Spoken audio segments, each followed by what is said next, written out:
I'm Glenn McGuinness, and this is Outburst. This week, do COVID restrictions go far enough where you live? But I guess you can't just close everything down. Honestly, no, I don't think so. I think that they should be even stricter. Find people are getting too relaxed right now. I believe they go too far. It appears the second wave of COVID-19 is back with a vengeance, with Canada's largest city going back into lockdown. Earlier this year, restrictions were relaxed in many parts of the country, especially during the summer. But lately, some people may think the spike in COVID cases across the country may be the result of not enough precautionary measures being put in place. So we took this question to Canadians. Do COVID-19 restrictions go far enough where you live? I guess so, but it's like the politicians say, you got to find the middle. On the first wave, we didn't know so much, but on the second wave, I think we're keeping the schools open. My granddaughter is still going to school, and there's problems related to that also.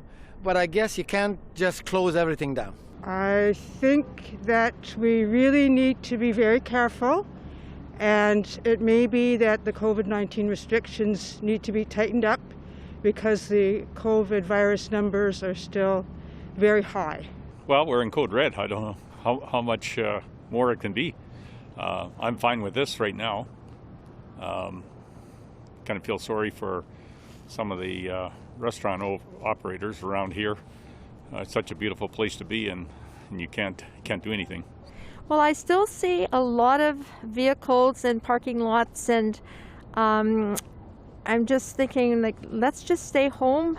Like, with us, we're out walking and, at the forks and that, but we're keeping our distances and we're making sure that we're not around a lot of people.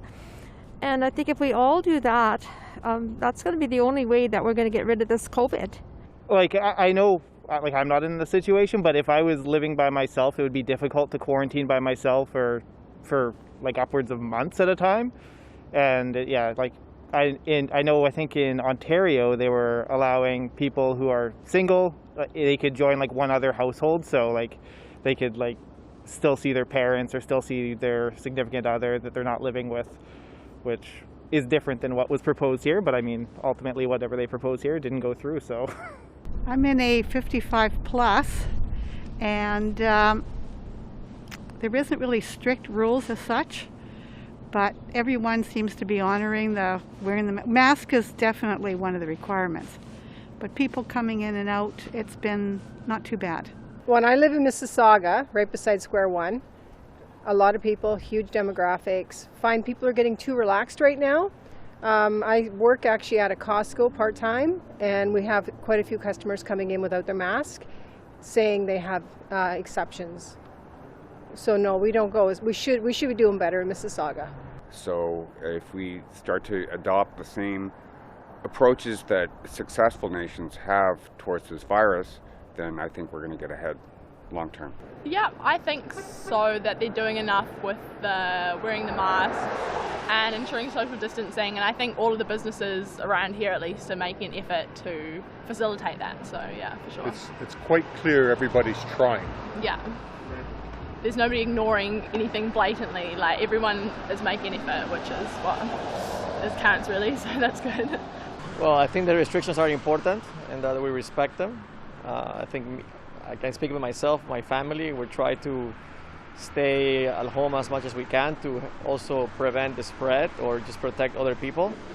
I think Ottawa is getting better.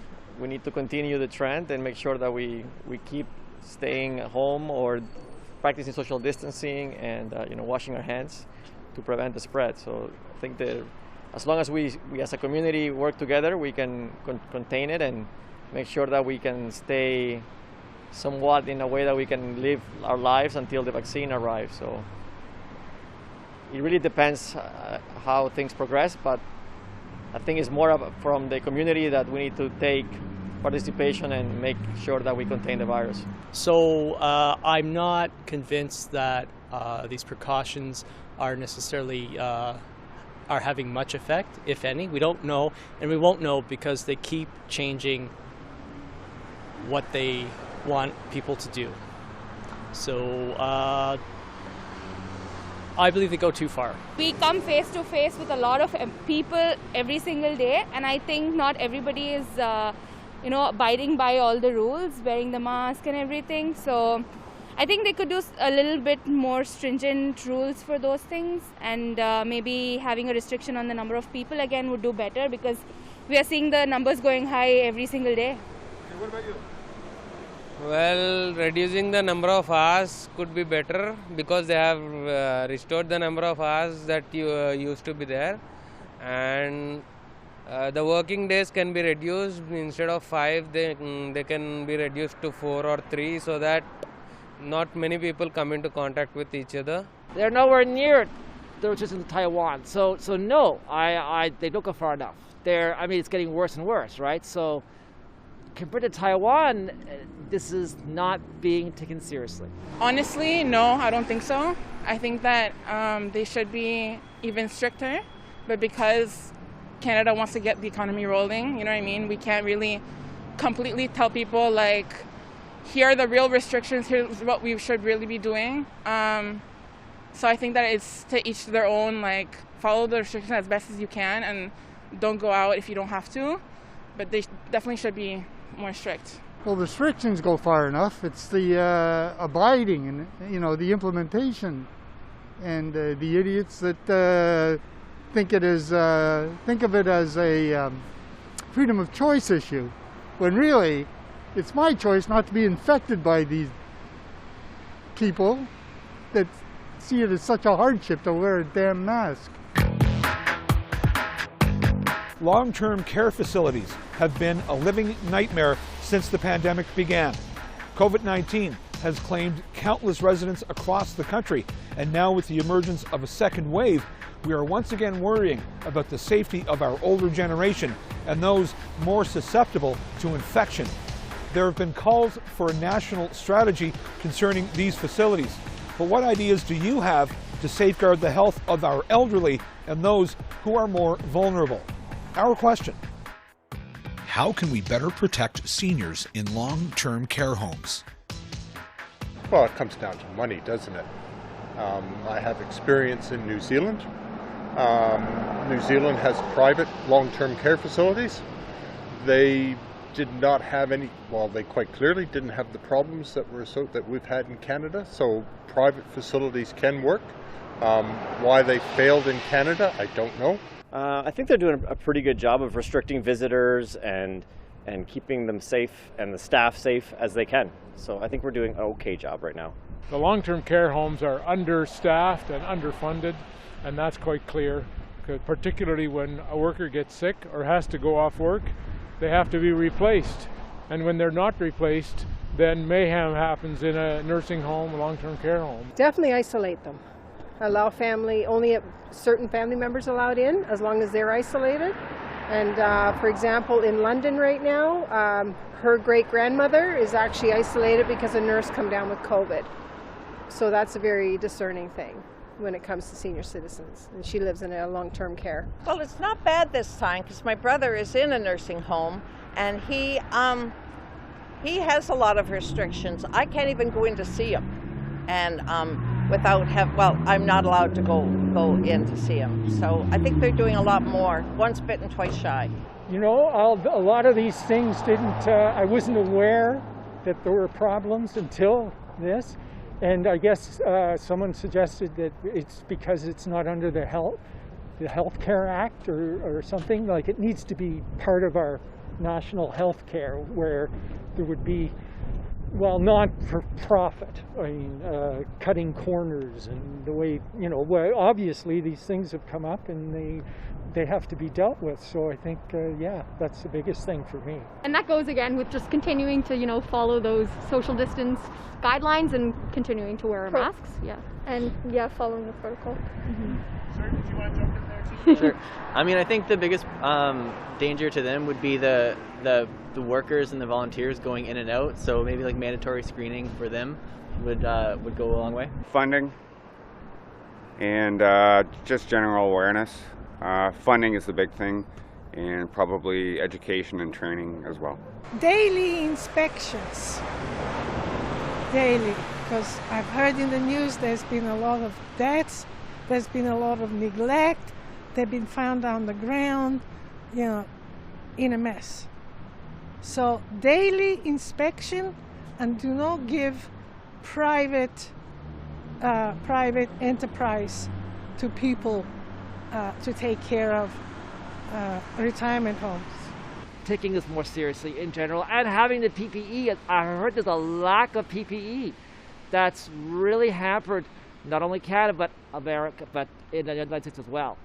And that has to be set up. Don't promulgate regulations and standards and whatever if you're not ready to enforce them. It's as simple as that. And if you find egregious behavior in terms of people not abiding, fine the hell out of them.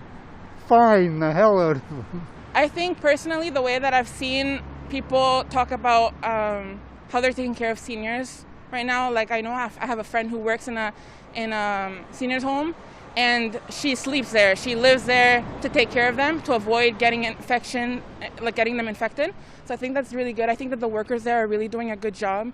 So I think that personally, I don't know what else could be done apart from the great job that they're already doing. I think that's something that the government needs to look into more. Like, I'm not an expert on that or cannot really comment more, but I think if there are problems, they need to be looked into, and we need to take care of our seniors and make sure that they have proper care.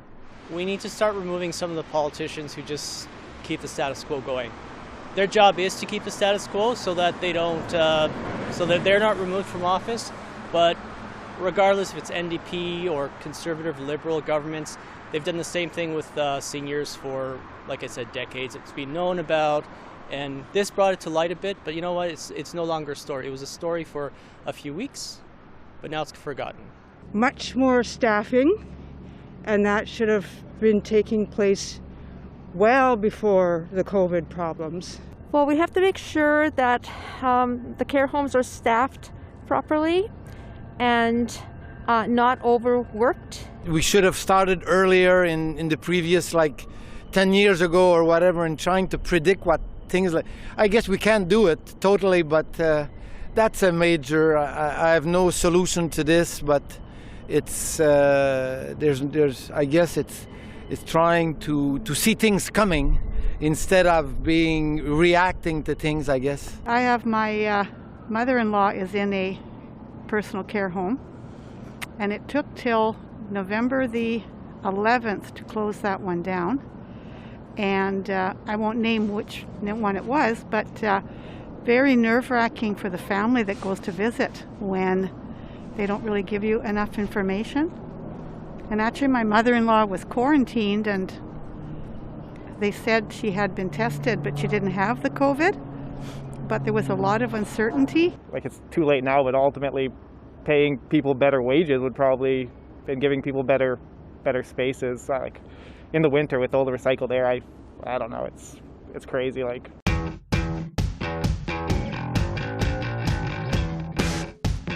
The first aircraft flight ever in Canada happened in which province? Nova Scotia, Ontario, or Saskatchewan? Nova Scotia. Ontario. Saskatchewan. I'll have to say Saskatchewan. Saskatchewan? Nova Scotia. It is Nova Scotia, sir. What do I win? What do I win? Experimental aviation in Canada began in Nova Scotia. The Silver Dart was an aircraft built and designed by a Canadian and American team under the guidance of Alexander Graham Bell. The inventor spent his final years in Baddeck, Cape Breton, and it was there on February 23, 1909, where the Silver Dart was piloted by John McCurdy, one of the plane's designers. It was the first powered heavier-than-air machine to fly in Canada. Lasting 48 seconds, the Silver Dart traveled a distance of 800 meters at roughly a 30-foot altitude. Small businesses everywhere are bracing themselves for what could be their toughest battle yet against the coronavirus. Many people believe they've taken the economic brunt of the pandemic, and if they don't survive, many communities across the country will be profoundly affected. We know that the federal government has already provided some financial assistance, but is just throwing money at the problem enough? Our question: what should be done to help small businesses survive a second wave? Wow, that's a great question. Definitely support them. Right now, with especially the restaurants are being closed down. Before long, they're going to be closed permanently. So we need to give more financial support to them and more support to the actual workers who are depending on the day-to-day paycheck. I'm probably not the person to ask, but I think we need to support people instead of businesses. So the CERB was a great benefit while we had it, and I think the CRB is a good replacement, but definitely supporting people more than businesses as we go forward. It may be more painful, but probably that's what we have to do. I do think subsidies, they've had some already, potentially more subsidies for small businesses, maybe just looking individually at each business to see how they can function around the limitations that they have during COVID. I don't know how much you can do. They're already pumping a lot of money into it, so that's probably a good start. I'm guessing that even if they do a lot of small businesses are probably going to go under anyways. I think the mandatory masking I think if that's still in effect, then that will be a good way of combating that, because in the beginning, obviously, people didn't have to do this, and a lot of businesses were hit because people weren't going into stores as often, but now that everybody needs to wear a mask, I feel like that'll help. And I think helping small businesses find the resources to stay open, so providing them with the materials they need to follow protocols safely and stay open. Probably money. Unfortunately, that's the short-term answer. Yeah, and I don't want to see people's businesses die because of this virus, but one of the ways that our government could probably help is throw money at it. They're being shut down because of the spread from irresponsible people. You know, I think they could probably manage better if, people were more responsible. But those who are selfish and don't see the downstream effect. It's not going to affect me, but it's going to affect small business and the retirement homes and so on and so on. So you've got to start at the beginning. Just making sure there's a bit more of an equal footing for big business and small business. Like if a big box store can sell anything, they should only be able to sell what a small box store would be able to sell, and not their whole thing if small stores have to stop selling things. That's a hard question. I'm just afraid the government's going to run out of money. And I hope they could come up with some solution to when you say small businesses, especially the restaurant business, the food business, that they can get some help on that way. I hear it's coming, but I hope it's coming for them. It's pretty sad, work all your life and lose it. Certain ones, I think, it should be closed. But other things that to me aren't essential services shouldn't be opened. The second wave, I think they did a lot on the first one, but I guess everybody has to take a little responsibility. Still help them, I guess, because they're closed. And I would say, depending on, the essentials of ours, it's still there. Is the government just going to print money and send it out? I don't think there's a solution to this. Well, there's going to have to be government help, because otherwise all of our businesses will die and there'll be nothing left but the large franchises. Get everybody getting healthy enough to bring the restrictions down so people can go out and shop. I think that similar to the kind of benefit they had for businesses with the 40 grand benefit, maybe something similar to that, but I think I heard a lot of people using that who didn't really need it, like kind of just took it so they would get the free $10,000. So I think if they did something similar but tailored it more to small business and more to people who don't have the means to be able just to take it and to get a free 10 grand, that would be something, the first thing that comes to mind. Wow. I think if I was a small businessman and I was looking at the stark reality, I would be thinking about doing something that's future proof instead of like trying to, you know, if I owned a bar, for example, I'd be thinking, well, it's time to start selling sandwiches like an eatery or something, like change it to Uber Eats or something like that. Yeah. Because I think any place where your profit depends on people getting close together is just not a very good investment for the future, because even when they have a vaccination given it to everybody, this is the second time it's happened in China. It's the first time in Canada like this, but this is not it's a deja vu for other countries.